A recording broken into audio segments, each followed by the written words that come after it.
Hey, Sean has just been learning from me about how to create a sidechain. With the and a sidechain can be used in what scenario, Sean? When the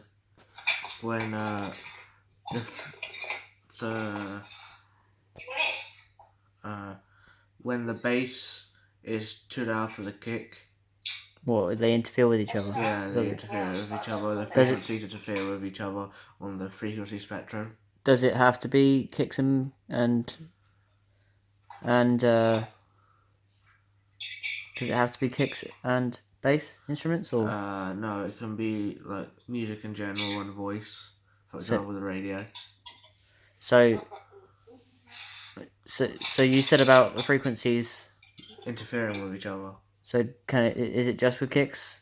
No, you can get this in melodies as well. You can get this in Give me an example. Any sort of instrument, like a sitar and a snare. Yeah, okay. If you had a constant playing sitar, yeah, I guess so. You could. It'd be a bit weird, but I guess that'll work. Yeah, they do occupy high-end sort of things, but melodies generally occupy the mid-range. Yeah. Whereas a snare occupies the high end. Yeah, but you could still do it. You are right, yeah. But normally it's when two frequencies occupy the same frequency, the same area in the frequency spectrum that you want to differ between. Okay. That's why you would use a sidechain, to make something stand out. Okay, right. So, Sean, we have our brand new project, which is just a demonstration project that I made for you. I have added four kicks, and it sounds. I'm going to play it one at a time. And then we have. Hold on. Then we have our disgusting bass.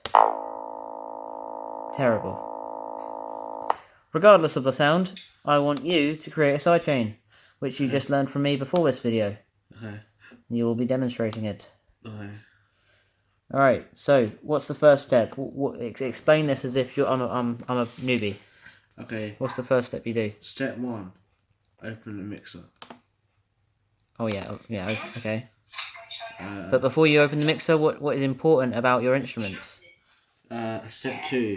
Make sure that the instruments are assigned to a mixer track. And you would do that by doing? You'd do that by dragging this number up to 1. Or any number. As long as it's in a mixer track. As long as it's in a mixer track of any number on this, it's okay. Okay. Step 2. You create a sidechain by. So what instrument do you want to duck? And what does that mean? Like, which one do you put a sidechain on? You put a sidechain on the kick. You put a sidechain on the kick? Yeah. You are sidechaining the kick, but you are not doing a sidechain on the kick. No, I'm doing a sidechain on the bass. Okay. So you sort of. Okay. Yeah. So what are you doing here? I'm just clicking this arrow. I can't remember. Is it that one? Yeah, I need. Oh, I just remember. Okay. So go ahead. I just attached to this arrow here. I click on it and make sure it's not got any volume whatsoever. So what does that knob do there? That knob puts that volume up to the bass. The bass actually, you're telling the kick to go to the bass in the master track. But volume's coming out of both of them? Is that it? Yeah, volume's coming out of both of them. Whether it would actually go, as you can see that. Oh shoot!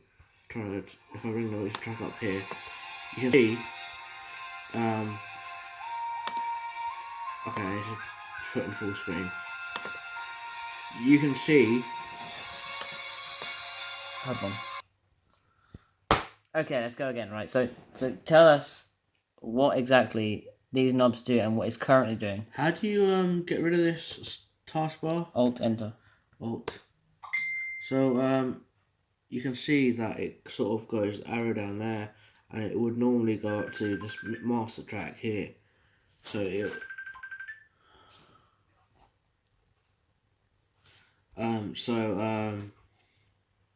so that arrow represents that you would go to the to the to the kick, then to the bass, then to the master track. You mean from the kick to the bass to the master track? Yeah. Okay. Now, what happens if you had both of these volumes up? When you had both of these volumes up, the kick goes through.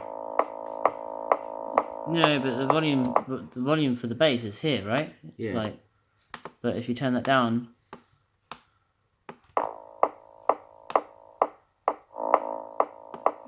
They both decrease. Alt enter. So what actually happens here, Sean, is, as far as I know, you get the audio at this level being sent here, and then so you had it here. Okay. Look at the difference in levels. It should be slightly quieter. Yeah, listen. Yeah, okay. It's very slightly clearer when it's all the way up.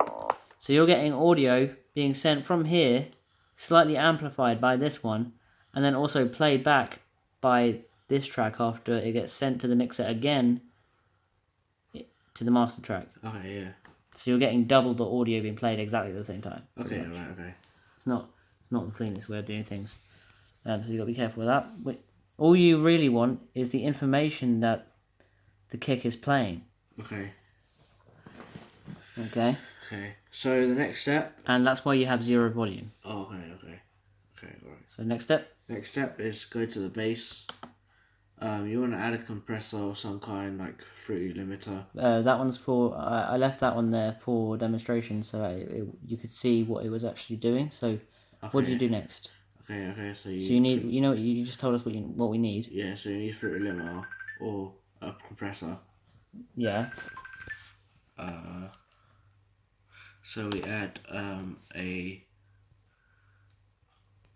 fruity limiter.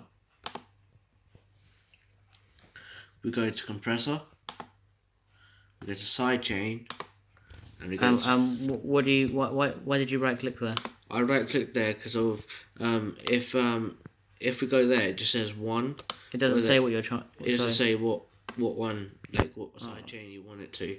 So like if you had multiple sidechains, kick, say snare, so kick, snare, hi-hats and all that. Yeah. Okay. So I right click there because of so that way I can know which one I want to sidechain to. Okay. So click that. So why did you put the compressor on the bass and not the kick? Because the bass is quite loud, and I want in this type of genre scenario, I would like the kick to come above the just bass. Okay. And what's going to happen when you're doing this? Every time the kick hits, what's going to happen? Every time that the kick hits, the bass is going to be ducked, which is for how long? For the duration of the kick. Yeah. And what defines that? What defines that? So if I go to the threshold and I go to the ceiling, and usually around about, if I play it around here,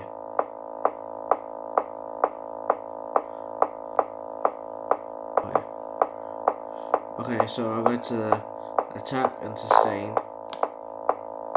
So sustain, I turn that up to full, and attack, or that sustain. Yeah, but that's still not doing anything. It's still got a flat line. What's happening? And then the knee, I think it's the knee. Nope.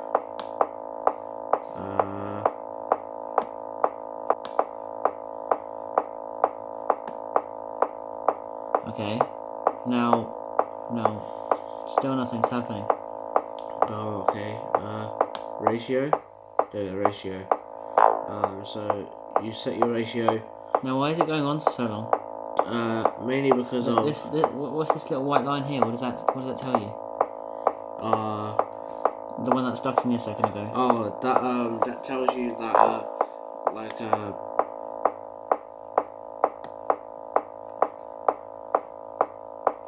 I don't know. Seems to be okay. Well, what it actually shows you, because you've forgotten, is it shows you the duration of how long this effect is happening for. Okay. And because you have maximum sustain at 1,000 milliseconds, it's going to last for 1,000 milliseconds. Oh, okay. So if I decrease this, we can clearly see,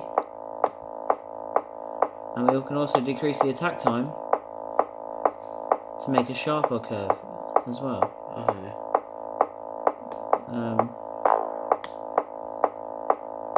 See that? Yeah. Editing these three will really impact the sound of whatever it is you're sidechaining. Okay. Ratio will also affect the severity of how completely different sound. Listen to this.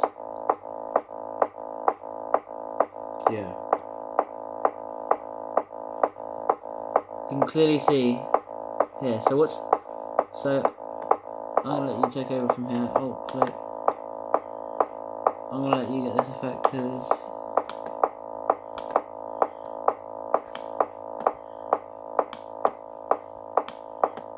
alright, so that's kind of how it was. Yeah. So what's happening now? There's a sustain, too much sustain of how the duration is going on for. So you set the duration on how long the kick's going on for usually. So the sustain you decrease to. Yeah. What's actually happening though? What does this white line being below the middle white line mean? That's a ceiling, I like to call it, because of that's like if it peaks above that, it tends to clip. Okay, so overload, yeah, clipping, overloading, and that'll be cut down to a certain amount beams of the ceiling. Okay. Yeah. So how are you gonna continue the sidechain? So what does the lowered white line mean then? The lower white line is like the sustain, I think. I don't know. You're really not sure? No, I'm really not sure. Okay. Well, this is, I believe, 0 dB. Okay. Line. Anything. This means that it's been reduced below 0 decibels. It's been taken down. Okay. It's been taken down. So having the sustain above this level, like this, just means that and the knee and the threshold being so low, means that it has been taken down a certain amount. This would mean that it's been boosted. See? Yeah. Okay. Constantly above, mashing the red zone. Yeah. Okay. But if I take it below, I can even make it so it's playing nothing. Yeah. Okay. Yes, but this white line means that it's just constantly sustaining the effect. Okay. It's constantly being reduced, or however, it's constantly doing whatever you've told it to. Okay. Okay, so continue. Okay, so release is how so sustain is how how long the note goes after. The release is like there's a certain millisecond or. No, you got confused. It's the release that is actually the one after, but the one is how long it goes on for. Oh, okay. So it finishes the effect, and the release gradually comes off by a certain amount, depending on how fast you do it. Okay, so I'm going to go to ratio. Obviously, user preference as well. You get to decide how you want it to sound.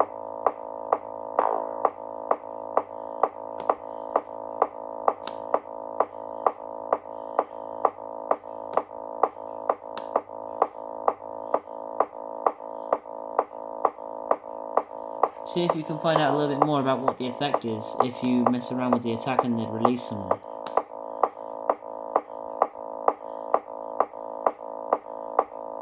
Normally people have a small amount of attack. What about the release though?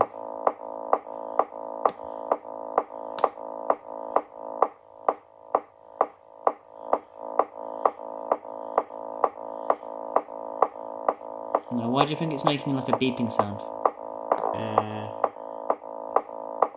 Is it the threshold? It's a combination of the threshold and the knee.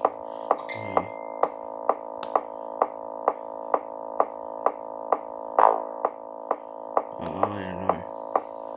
So obviously you've just increased the threshold, which means the blue line, any noise above this blue line will get reduced by whatever ratio parameters you've set it by. Okay. According to the knee and the ratio, it's being taken away. But because you've set it at the threshold where the noise isn't happening, anything above this blue line, there's no noise. Okay, yeah. But if we set the threshold, it's the threshold that's creating the beeping. So, okay. Well, partly at the moment because you've set some pretty harsh settings. Okay. So threshold is nothing. Okay. You could reduce that by increasing the threshold just a little bit. Okay.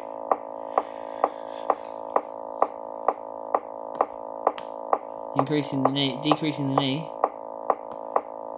Okay.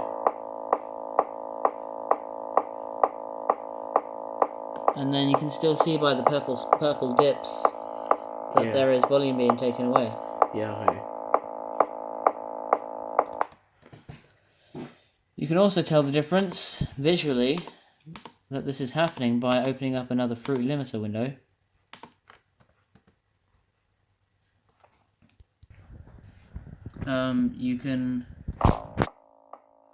You can see in this window where there is nothing being set or happening in this window. You need to.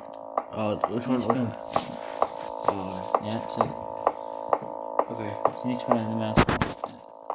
So you can see in this window here, no parameters have been set. It's not compressing or doing anything. It's all grayed out. Whereas here, it is working. Now look what happens to the right hand side window when I go to the mixer. Okay, mixer. Okay. And I turn off the one that is doing things. So here we go. Whoops. We can see that the waveform has, as soon as I turned it off there, the waveform has literally just stopped ducking whenever a kick hits, which means the kick no longer is able to stand out. There's no longer a lack of bass to make room for the kick to fill that bass in. And that is what makes your instrument work with a sidechain. Thank you for watching.